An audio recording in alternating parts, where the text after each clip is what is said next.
Hey everyone, welcome back to the show. Thanks for tuning in. My name is Mike. This is my whiteboard, and today we're going to be talking about assignment. So a lot of times there's questions around assignment. What can happen with my position, whether it's a spread or if I'm trading naked options. So today we're going to talk about some things about assignment, some things to be aware of specifically with TD Ameritrade, and some ways to avoid early assignment risk. So let's jump right into it, and we'll talk about some of the beginnings of assignment. So when we're looking at assignment, first we have to answer, what is it? And really, it is the option owner's right to exercise their option and convert it to shares. Depending on whether they have a long call or a long put, or if we had sold options where we're short a put or short a call, it's going to result in different scenarios.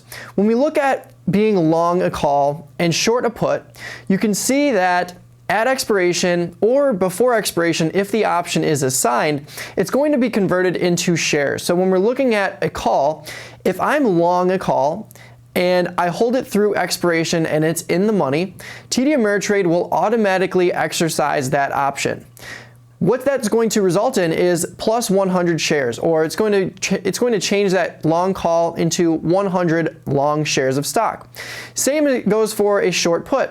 A short put is essentially basically selling the right for someone else to sell their shares to us, which is a little bit different for being a long call where we have the right to buy 100 shares.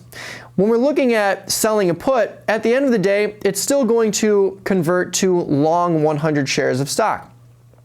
If we're looking at being long a put, however, if we know that being short a put will result in being long 100 shares, if I'm long a put, that's going to result in me being short 100 shares.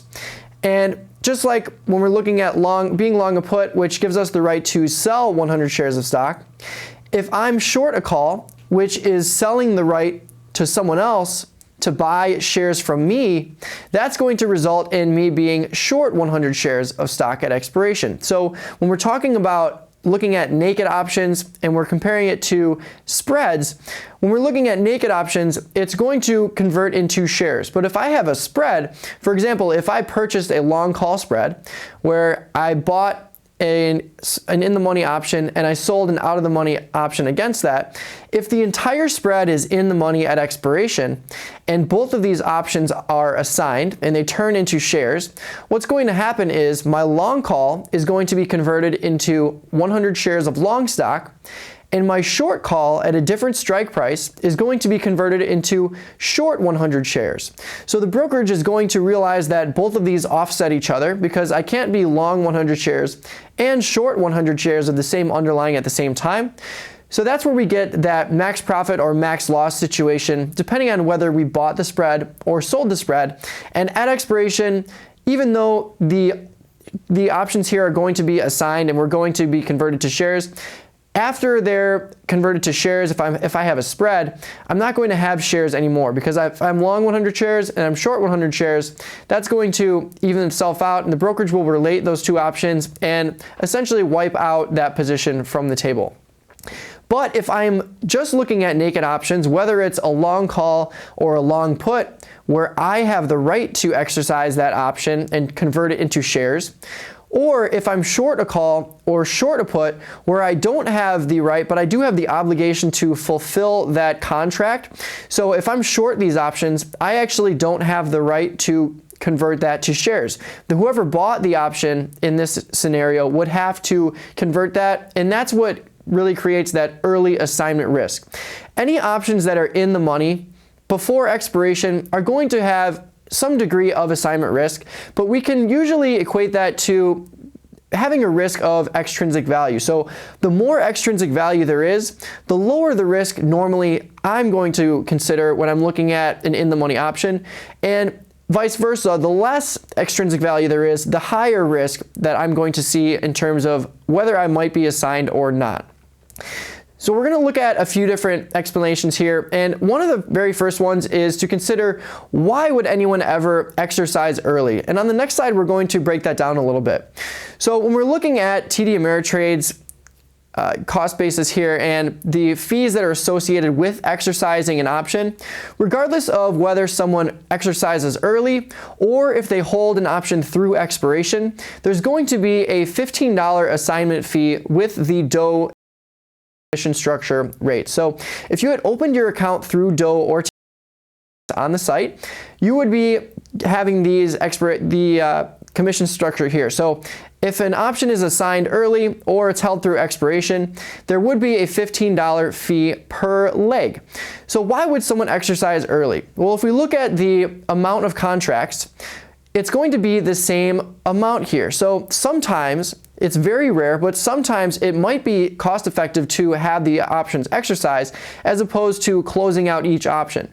And that's only if we're trading maybe 30 lots or 20 or 30 lots. So if we have 20 or 30 contracts on this 95 strike, TD Ameritrade charges on a per leg basis when we're talking about exercising early or converting these options into shares. So the very same fee would result regardless of whether I have one contract on this 95 strike or if I had 30 or 20 on the 95 strike. I'm still going to be paying that $15 assignment fee. We're not considering the closing costs, but we're just looking at the assignment fee. So maybe instead of someone individually closing out all of these contracts, which would result in a $1.50 closing cost per contract with the DOE commission rates, if they had just exercised these or just let them go into expiration if they were in the money, they would be resulting in a $15 fee regardless of the amount of contracts on that specific leg. So it's important to realize that it's a per leg exercise fee, not a per contract exercise fee. And the more legs we have, so if we have an iron condor, I'm going to get hit with that $15 fee 4 times as opposed to just 1, because an iron condor is a 4-legged trade, where here we're just looking at a call option on 1 strike, and we're looking at 2 different amounts of the contracts that we have on that specific strike or leg. Another reason someone might exercise early is to create a new strategy. So let's say someone was short a put and that put was in the money and there wasn't a lot of extrinsic value left. Maybe they would early exercise that, turn it into long 100 shares of stock so that they could begin selling calls against it. That's a pretty standard strategy where we're selling a put into a underlying so that we can get long the shares, and then once we're long the shares, we can reduce our cost basis further by selling calls into that. So these are 2 different reasons why someone might exercise early. And on the next slide, we're going to talk about how we can gauge whether we're at risk or not, or my version of understanding whether I'm at risk or not. So what I like to do is pay attention to extrinsic value. So in this specific example, we're looking at selling a put on the 100 strike, and let's say the stock price had dropped significantly down to 90. Of course, selling a put is going to give us the best probability of success when we compare it to just buying the stock outright. We're going to be collecting a little bit of premium, and we're going to be selling it out of the money. So we're going to have the right to buy those shares or the obligation to buy those shares if the option is exercised at that 100 strike rather than maybe the 105 where the stock was previously trading.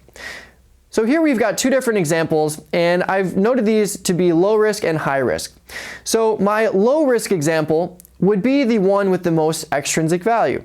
We can always calculate the extrinsic value by just taking the strike price, subtracting the total value that the option's trading for, and looking at the stock price. So if I've got a 100 strike price, and I know that my option's trading for $12.50, and I know that I'm 10 points in the money because the stock price is at 90, all I need to do is take that $12.50, subtract 10 points from that since it's 10 points in the money, and I would quickly see that I have $2.50 of extrinsic value left in the option.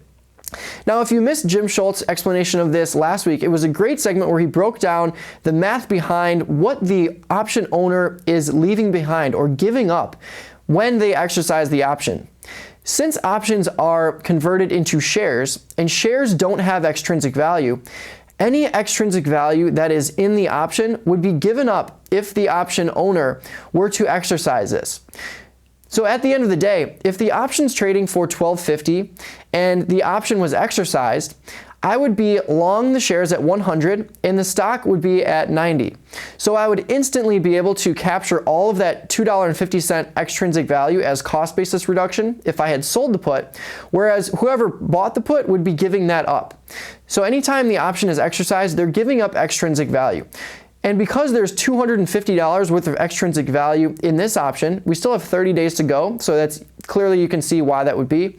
I would consider this to be more of a low risk scenario in terms of being exercised early.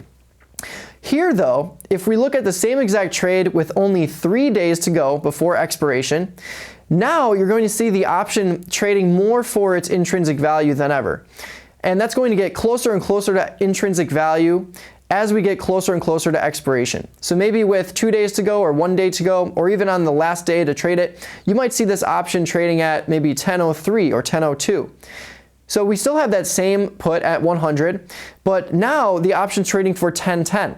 So if I go through the same example where I take my 10 points and subtract it from the value of the put that it's trading at, which is 10.10, I can see that I only have 10 cents left of extrinsic value. So now I would consider myself to be more of a high risk situation in terms of being exercised early. Again, it is still pretty rare because they're still giving up that 10 cents if they do exercise that option early.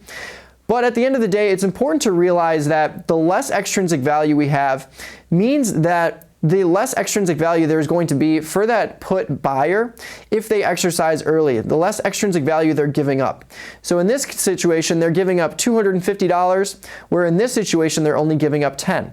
So I would say that we would be more likely to be exercised early in this scenario than this one here, and that's why I've got this one notated as high risk and this one as low risk. So let's wrap this all together with some takeaways for you. My very first takeaway is that with TD Ameritrade specifically, it's a $15 fee per leg, not per contract. So that's really important to understand, and that really helps us wrap our brains around why some people might exercise and why some people might not. If we're trading small with 1 or 2 contracts, it basically never makes sense for us to exercise. It's almost always going to be more cost effective to close the trade and just buy the shares, especially if I sold a put and it's in the money, or if I bought a call and it's in the money. Instead of exercising that call and giving myself a $15 fee, what I can do is sell that same exact call, which closes the position, which would be $1.50. And if I really wanted to be long the shares, I could go out and buy the shares in the market for a $7 fee, which would result in an $8.50 total fee to get that same result of being long 100 shares, as opposed to exercising that option and paying that $15 fee. Secondly, in-the-money options are automatically exercised at expiration with TD Ameritrade. So that's really important to understand that even if we have a spread that's totally in the money, if we let it go through expiration, we're going to be hit with that $15 fee on each leg. If I want to avoid early assignment risk, what I can do is roll the position to a further out expiration, which is going to add extrinsic value to the position, which is inherently going to reduce that early assignment risk, or I can just close the position out altogether to eliminate the risk entirely. And lastly, it all boils down to extrinsic value for me. The more extrinsic value I see in an option that is trading, the less likely I feel that I'm going to be exercised early, because of the fact that whoever owns that option is giving up that extrinsic value at the end of the day. So thanks for tuning in. This has been my assignment basics. Hopefully you enjoyed it. If you got any questions or feedback, shoot me an email here, or you can follow me at DoTraderMike on Twitter. We've got Jim Schultz coming up next though, so stay tuned.